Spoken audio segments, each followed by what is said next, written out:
Today our subject is on the glands of the endocrine system. I'm not Andrew.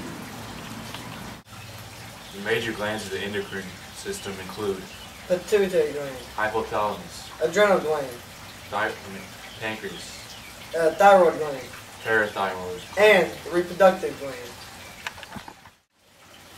What about the pituitary gland? This gland is divided into two parts, the anterior pituitary and the posterior pituitary.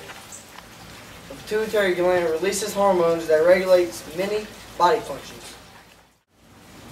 If the gland produces too much growth hormone, it results in gigantism. What the world?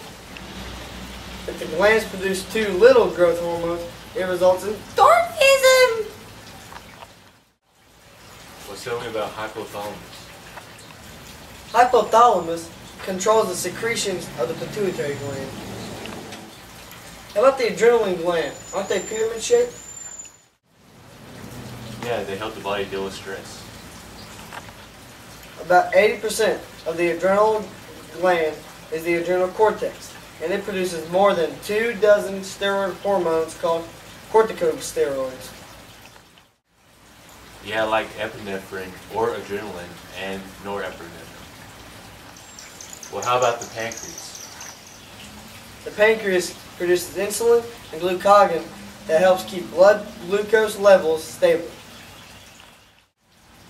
Diabetes mellitus is when the body fails to produce or respond to insulin. There are two types of diabetes. Type 1 usually develops before the age of 15. Type 2 usually occurs after the age of 40. We also have the thyroid and the parathyroid glands. The thyroid gland produces the hormone thyroxine. Yeah, thyroxine increases the metabolic rate of cells throughout the body. The thyroid gland also produces calcitonin, a hormone that reduces blood calcium levels. The parathyroid hormone increases calcium levels in the blood.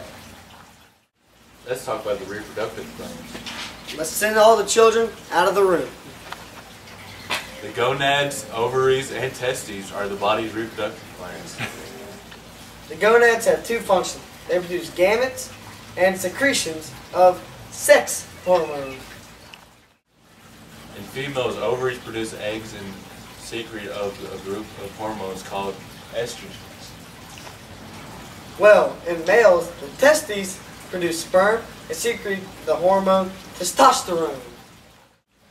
The endocrine system is regulated by feedback mechanisms that maintain homeostasis. Yeah, like maintaining water balance. When you exercise, your body loses water, like sweat. And that kicks in a hormone which makes you thirsty, which makes you drink to restore the water. How about controlling metabolism? When the hypothalamus senses low thyroxine, it releases a hormone to release more thyroxine. And this controls metabolism. The end.